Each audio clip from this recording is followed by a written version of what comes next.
Chapter 64. The charity dinner was held on Rana Mountain in Chatterton Town. This mountain was not big, and to be precise, it could be considered a hill. However, the scenery on the mountain was very good. So in this busy city in Chatterton Town, it was unique. However, this mountain was not originally named Rana. It was said that a few decades ago, the young master of Rovio Corporation, Inc. had met the daughter of the Brown family here. At that time, it was the blooming season. The daughter of Brown family, Rana Brown, who was at the prime of her life, stood in a sea of beautiful women. Since then, she captured the heart of the young master of the Rovio Corporation, Inc. Later, the young master bought this mountain and changed its name to Rana. Then he built an extremely grand villa on the Rana Mountain as a token of their love. Unfortunately, they went to the United States together. Rana Brown was in poor health, so she rarely came back. However, their son, Leo Kyle, was worried that his parents' home was too empty. Every time he came back to Chatterton Town, he would hold a charity party on the mountain where his parents met, as a blessing to his parents' love. Such a famous charity dinner would definitely be filled with social celebrities, but not every one of them was invited. Every guest had to be carefully selected before they could come to the dinner. Therefore, people who could attend this banquet would feel extremely honored, which was also a kind of affirmation of their social status. However, occasionally, there would be some uninvited people sneaking into the venue, such as Charlie, who would create havoc during the banquet. Charlie had not received the invitation. In order to get Rovio Corporation Inc.'s invitation, he had to spend a lot of money, and brown-nosed a lot of important people to get the invitation card for him. It was not easy to sneak into the upper class of Chatterton Town. Charlie did not let go of the opportunity. No matter who came, Charlie would take the initiative to talk to these people. It was obvious that he regarded this place as the Gook family's. Therefore, when Kevin arrived with Karen, Charlie, who was busy in the crowd, was first to see them. Kevin and Karen arrived late, but as soon as they entered the venue, everyone looked up. It seemed that the venue was quiet for a few seconds. After that, there were countless exclamations heard. No words could be used to describe the stunning feeling brought by the couple. Kevin was tall and handsome. His suit was straight, and he looked elegant. As soon as he entered the room, he walked through the hustle and bustle in the room, as if he was an emperor. Next to him was the petite Karen. She held Kevin's hand. She smiled lightly, and her eyes were watery and soft. Her long curly hair was tied up and covered with exquisite diamonds. The butterfly love made her look like a blooming flower. They walked into the venue hand in hand, and occasionally looked at each other. The man was gentle and firm, and the woman looked content, as if, at a glance, they could have the whole world. Everyone swooned at them like they were really a match made in heaven. Charlie had to admit it. He had always known that Karen was beautiful.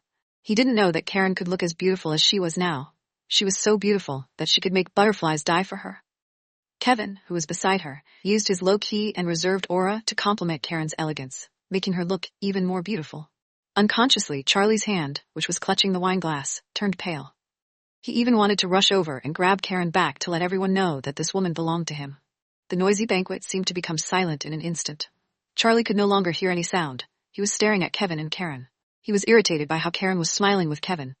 It felt like they were mocking him in silence. No, he couldn't sit still and wait. He must take the initiative and dishonor Kevin. So tonight, he wanted to let Kevin know that such an upper-class circle was absolutely not for someone like him. Charlie raised his glass and drank the red wine. Then he turned around and found a hidden place to hide in the darkness, waiting for an opportunity to pound on. After Karen left Beaufort City, she had never participated in such a charity banquet. Now, facing such a gorgeous banquet venue and all kinds of upper-class people, she felt somewhat uneasy. Many years ago, Karen also attended a charity dinner before, but she went with her father at that time. The dress was prepared for her by her father, so she had little say.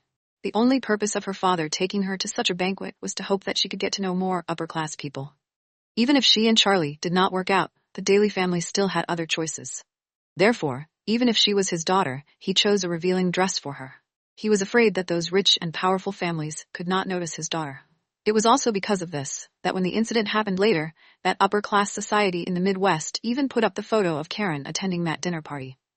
The second daughter of the Daly family had been like that for a long time. She seduced men by wearing revealing clothes, and now she wanted to seduce her brother-in-law. At that time, Karen also resisted, but her father would curse and even beat her weak mother.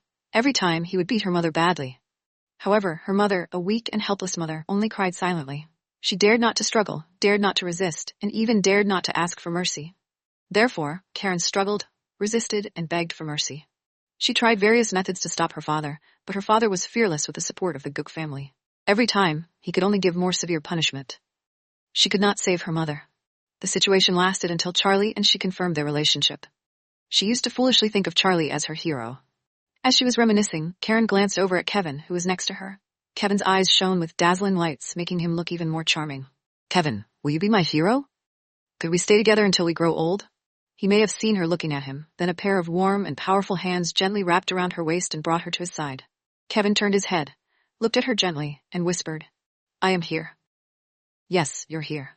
Karen couldn't help but straighten her back and raised her head. Chapter 65. Young man, it's been a while. A man, who in his 50s, came over and greeted Kevin. He patted Kevin's shoulder as he spoke. Hello, Uncle Law. Kevin nodded slightly and responded politely. The two people simply talked for a while, and the content seemed to be related to Kevin's mother. Karen tried to eavesdrop to hear about Kevin's family. Unfortunately, in the short conversation, the elder did the most talking. Kevin just said a few simple words. Kevin didn't talk much, especially on social occasions. He seemed to be more open with her. Karen wondered, is it because she talked too much, so he was forced to talk more? Who is this? The man suddenly changed the topic to Karen.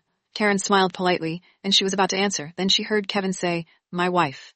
You are married? Why haven't I heard of it? Uncle Law was very surprised. Compared to Uncle Law's surprise, Karen felt excited yet uneasy when she heard Kevin's introduction.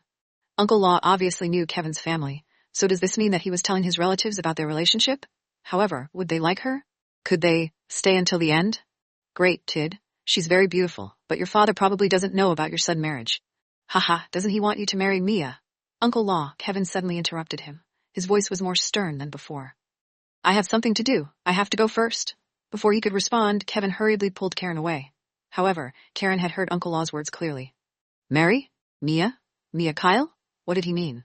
But before she could ask, several men came over to greet Kevin, but Karen had no mood to listen to what they said. The words marry Mia echoed in her mind like a curse, lasting for a long time. Director Kyle, Uncle Tang has been waiting for you for a long time. After a while, Nick came over and said. Kevin nodded and turned to look at Karen, only to find that Karen was lost in thought. He asked, what's wrong? Karen came to her senses, shook her head, and said with an embarrassed smile, nothing. Kevin frowned as if he did not believe Karen's answer. He looked down at her feet, but because her skirt was too long, he couldn't see her legs. He looked up and said softly, you have worn high heels for a long time. There's a rest area over there. You can sit for a while. Kevin's attitude was gentle and considerate, and there was no trace of deception or hypocrisy in his eyes. She questioned how she could have doubts over one simple sentence. Hasn't he married me? What's there to doubt? After a pause, Karen nodded and looked at him with a smile. I am no longer a child. I can take care of myself. Go and do your work. To be honest, she did not want to rely too much on Kevin. But what would happen to her if Kevin leaves her now? If a woman was too dependent on a man, she would slowly lose herself. Her family was the most typical example. It was said that when her mother married into the Daly family, she had a good relationship with her father. Later, because her mother did not stand her ground, she gradually changed and became depressed. Karen often saw her mother crying silently in her room when she was very young. At that time, she wanted to protect her mother and sister when she grew up. However, those who she wanted to protect ruthlessly abandoned her in the end, as if they never cared about her. Karen didn't want to think about bad things in the past, but for some reason, she thought a lot recently. Looking at Kevin's back, Karen clenched her fists in silence. She didn't want to be tied up by the past. She's with him now. The banquet was still going on. The sound of the conversation was endless. It was very lively. The circle of the upper class was not big, but people around seemed to know each other. Not many people knew Karen, so when she appeared with Kevin, it caused some commotion. After Kevin left, some people also cast their eyes on him and watched him from afar, but no one came up to court him. Tonight, they were not the most outstanding couple. Because the main character should be the legendary leader, Leo Kyle, but he had not shown up yet. He was really mysterious. Without anyone disturbing, Karen walked up to the lounge and sat down. As soon as she sat down, a waiter brought her snacks and tea. Mrs. Kyle, this is what Mr. Kyle asked me to prepare for you. Please enjoy yourself. Karen nodded and smiled. Thank you. It seemed that Kevin worrying about her because she had not eaten dinner at night, so he arranged someone to send snacks to her so soon. It was already past 9 o'clock in the evening. Karen was indeed hungry, so she couldn't resist her hunger and ate the snacks. Well, the taste of the snacks were very good, crispy and sweet, full of taste. She took another piece and she just took a bite. Then there was a person who sat down opposite her. Karen, we are really destined. I didn't expect to see you here. Or did you come especially for me? You? Why are you here? Seeing Charlie suddenly appear, Karen frowned. The delicious snack that she had just was now difficult to swallow.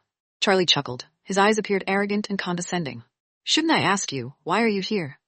Karen felt that Charlie's smile was extremely annoying, but she could not find any reason to refuse him. It was not unusual for him to come here. The Gook family could be regarded as a member of the upper class, but she was a nobody. However, Karen did not want to get in touch with this man. The man in front of her used to be the hero she had expected. But now, he was the person she didn't want to see anymore in her life. He was like a malignant tumor. When she touched it, it would be a disaster. She didn't want to care about this man anymore. She got up and was about to leave, but Charlie grabbed her and said, "Karen, sit down. I want to talk to you." Charlie deliberately raised his voice, and some people turned their eyes at them. For a moment, she became the focus again. Karen did not want anyone to laugh at her, so she sat down obediently and said coldly, "Charlie, I have nothing to say to you. Please don't disturb my life anymore."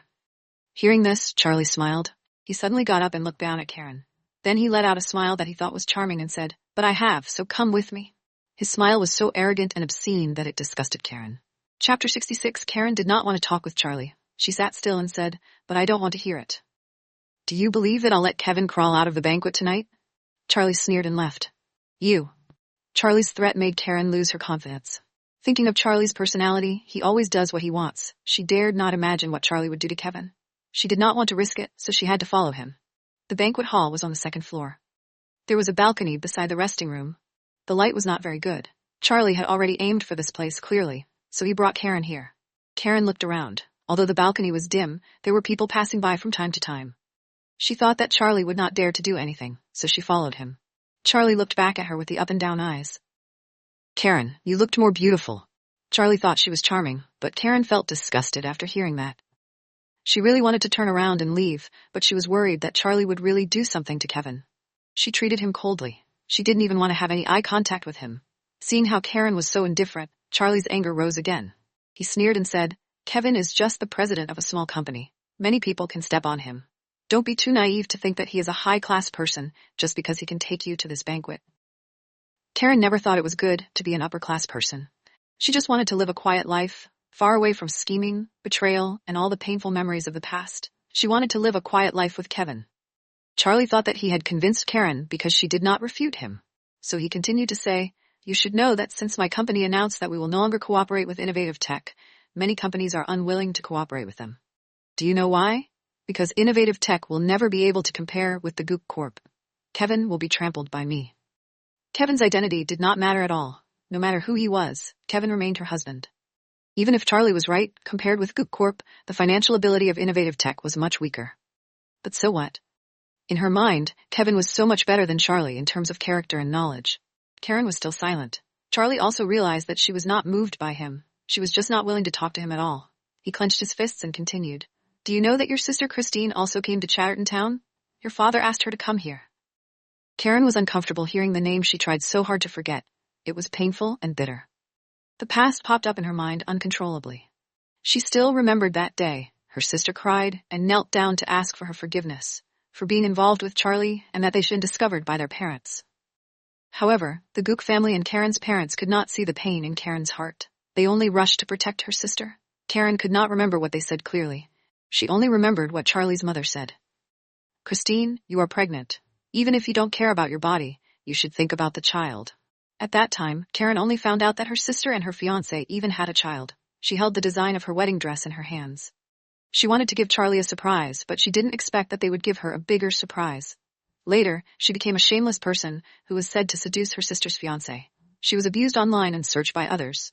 She did not dare to go out. "I know, you definitely don't want to see her, but you're sisters. You can't avoid her forever." Charlie obviously knew this was the pain in Karen's heart, but he had to bring up her scars. "Sister, my sister died 3 years ago." They could do that behind her back and then frame her like that. For her, those people had nothing to do with her anymore.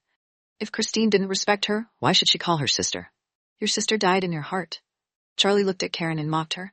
"What about your mother? Is she the same as your sister in your heart?" He spoke very slowly, and each word was like a poison. Karen felt a sharp pain in her heart, and she couldn't say a word. Charlie added, "After you left, your mother was very sad and couldn't take it. She lay in bed for 3 years.